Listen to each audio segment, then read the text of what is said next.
Vous disposez de 10 secondes pour décider. Et vous savez que n'importe quel choix peut tout changer. Le téléphone sonne. C'est elle, la femme qui vous a humilié, qui vous a remplacé, qui vous a poussé à remettre en question chaque fibre de votre masculinité. Maintenant, elle veut revenir. Votre doigt hésite au-dessus de l'écran. Répondre ou ne pas répondre? 10 secondes qui séparent l'homme que vous étiez de celui que vous pouvez devenir. Sartre disait que c'est précisément à cet instant que votre liberté révèle qui vous êtes ou qui vous avez cessé d'être. Pas dans les décisions faciles, prises dans le confort de votre chambre, mais dans celles qui vous trouvent nus, dépourvus de masque, sans le temps de mentir à vous-même. C'est lorsque la pression s'intensifie que l'on découvre si l'on est libre ou simplement esclave, bien habillé de nos propres faiblesses. Ici, vous comprendrez pourquoi la véritable liberté ne se manifeste pas dans les choix aisés, mais dans ceux qui se prennent sous la contrainte. Quand la peur hurle, quand tout le monde juge, quand le chaos vous pousse à réagir comme un animal, c'est à ce moment-là que vous choisissez d'être homme ou de continuer à être gamin. Si cela vous est déjà arrivé, commentez ci-dessous. Racontez-moi dans les commentaires si vous avez déjà vécu une telle situation. Quand la pression monte, vous disparaissez. L'automatisme prend le contrôle. Vous agissez pour plaire, éviter la douleur, paraître fort à ceux qui ne méritent même pas votre attention, mais vous choisissez rarement en pleine conscience. La pression vous dévoile nu. Elle montre que vous n'êtes pas aussi libre que vous le pensez. Elle révèle que vous avez des maîtres invisibles, la peur du rejet, le besoin d'approbation, la terreur de rester seul. Dans les moments extrêmes, vous ne choisissez pas. Vous réagissez, comme un réflexe programmé pour survivre, non pour vivre.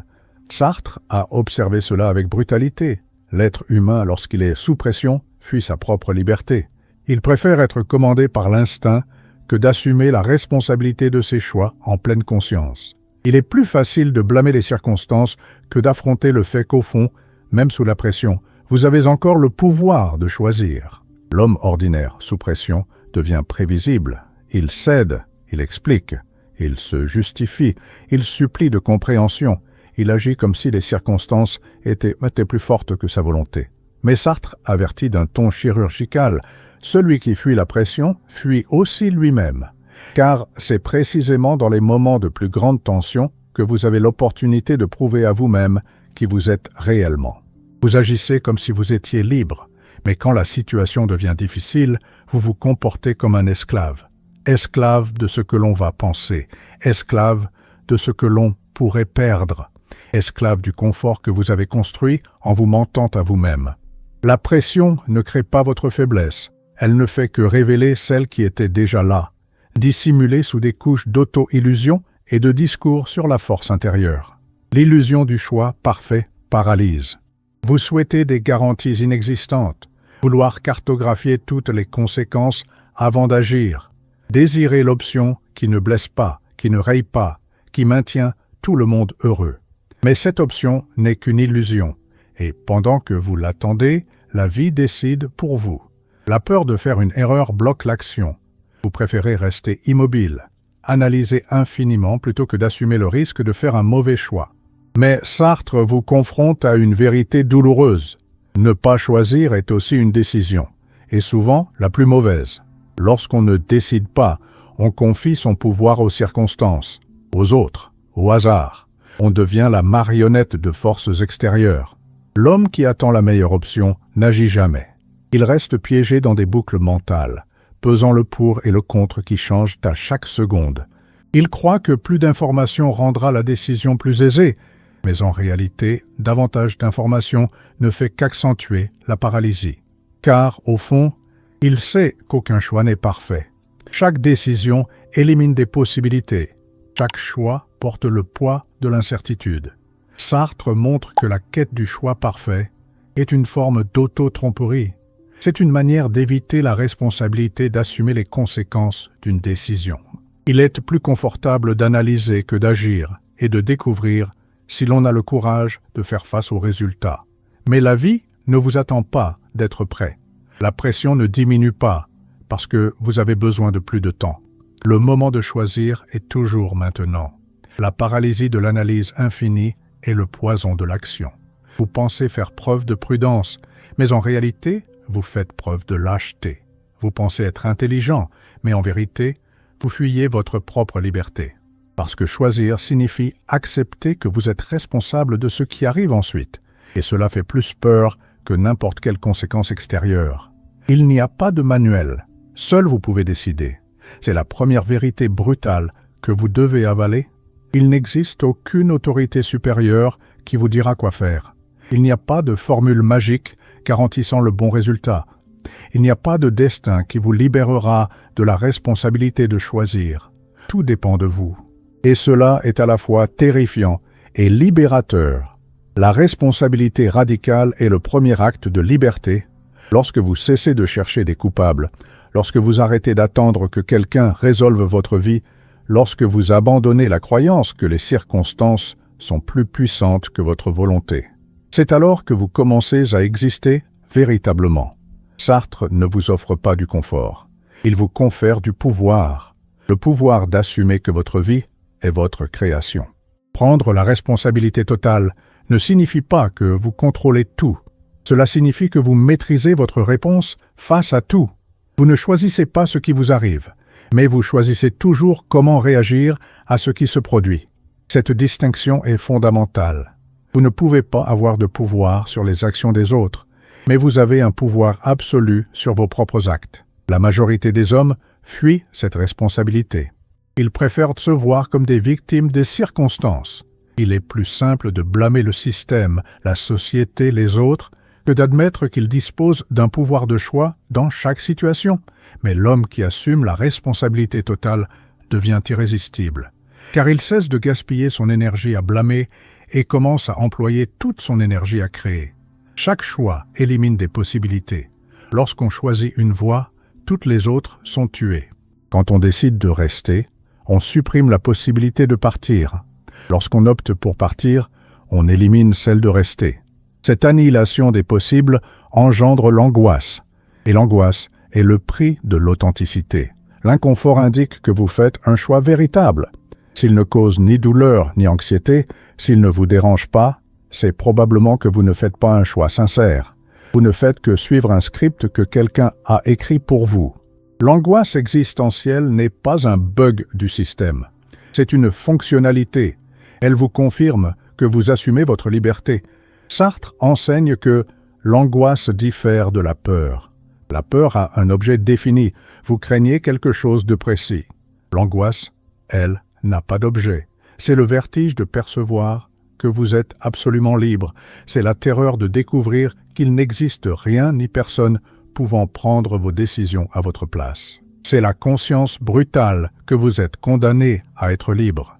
La plupart des gens fuient l'angoisse. Ils créent des routines, suivent des règles, obéissent à des autorités.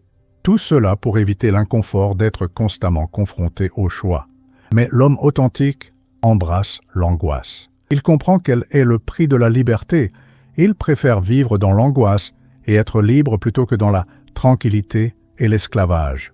Arrêtez, respirez. Interrogez-vous, est-ce cela que je veux ou que attendent-ils de moi? Cette question simple peut révolutionner votre vie, car la majorité de vos décisions ne provient pas de vous-même. Elles sont dictées par des programmations sociales, des attentes familiales, des pressions du groupe, la peur du jugement. Vous réagissez par réflexe, non par conscience. Agir en conscience, c'est créer un espace entre l'impulsion et la réponse. Cela signifie refuser de réagir automatiquement. Cela implique d'assumer la responsabilité de choisir votre réponse plutôt que d'être piloté par elle. Cela veut dire qu'entre ce qui se passe et ce que vous faites, il y a un moment de liberté. Et c'est à ce moment-là que vous définissez qui vous êtes. Agissez selon ce que vous acceptez de vivre, pas selon ce que vous cherchez à éviter de ressentir. La différence est subtile, mais fondamentale. Lorsque vous agissez pour éviter quelque chose, vous êtes conduit par la peur. Lorsque vous agissez pour créer quelque chose, vous êtes conduit par la volonté. L'homme qui agit par peur est prévisible. L'homme qui agit par volonté est imprévisible et respecté. La conscience ne garantit pas que vous aurez raison. Elle garantit que vous assumerez les conséquences de vos choix. Et assumer ces conséquences, c'est ce qui transforme les garçons en hommes. Parce qu'un garçon agit, puis cherche des excuses. Un homme agit en sachant qu'il devra vivre avec les résultats, et il est prêt à cela. Si une partie de cette vidéo vous a déjà fait réfléchir, marquez ce moment dans les commentaires. C'est là que commence le changement. Et si cela a fait sens jusqu'à présent, laissez un like. Pas pour moi, mais pour vous-même. Dans un monde qui impose des normes, choisir avec sincérité, c'est aller à contre-courant. La société veut que vous soyez prévisible, veut que vous respectiez les règles, veut que vous fassiez ce que tout le monde attend, veut que vous soyez une pièce bien rangée dans la machinerie sociale. Mais choisir avec authenticité, c'est refuser ce rôle. C'est décider d'exister en tant qu'individu, non comme une masse. Sartre dit que la liberté est un fardeau, mais aussi votre seule dignité. Parce qu'être libre, c'est être seul avec ses choix. C'est ne pas avoir quelqu'un à blâmer lorsque les choses tournent mal. C'est porter le poids de savoir que vous auriez pu choisir différemment. Mais cela signifie aussi que vous n'êtes pas un robot. Vous êtes le créateur de votre propre existence. L'homme authentique dérange, parce qu'il n'est pas contrôlable. Il n'agit pas selon les attentes. Il ne se plie pas pour plaire. Il ne sacrifie pas sa vérité pour maintenir la paix. Il existe par lui-même, et cela menace ceux qui vivent selon des scripts extérieurs. C'est pourquoi l'authenticité demeure toujours un acte de rébellion. C'est un refus d'être domestiqué. La rébellion authentique n'est pas bruyante. Elle n'a pas besoin de cris, de protestations, ni de déclarations dramatiques. Elle est silencieuse et implacable. C'est la décision de vivre selon ses propres valeurs, même si cela vous isolement. C'est le courage d'être incompris plutôt que faux. C'est la force de préférer une solitude authentique à une compagnie basée sur des mensonges. Lorsque vous choisissez en toute authenticité, vous devenez imprévisible. Et les hommes imprévisibles inspirent le respect, car personne ne sait comment vous réagirez. Personne ne peut vous manipuler avec des formules toutes faites. Personne ne peut vous contrôler, car vous ne suivez pas des modèles extérieurs.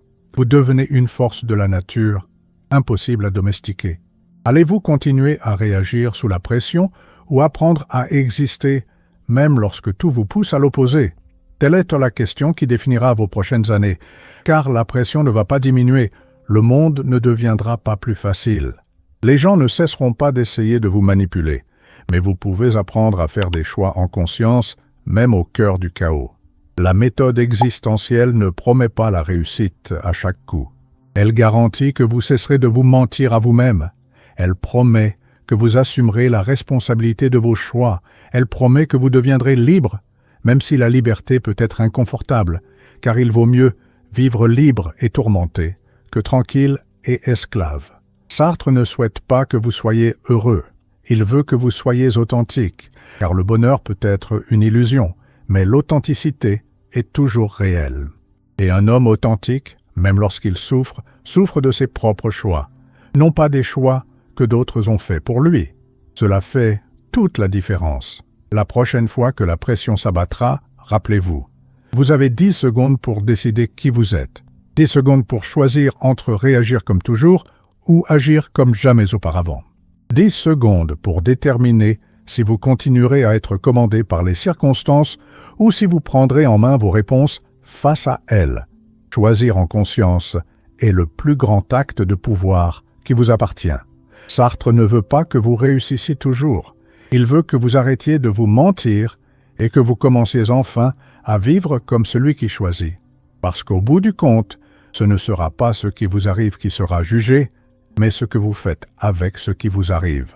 Maintenant, dis-moi, vas-tu encore tenter d'être compris ou as-tu déjà saisi le jeu? Écris ceci. C'est ton contrat de rupture. Et si tu souhaites continuer à entendre des vérités que personne d'autre n'ose te révéler, abonne-toi. Ici, l'illusion ne survit pas.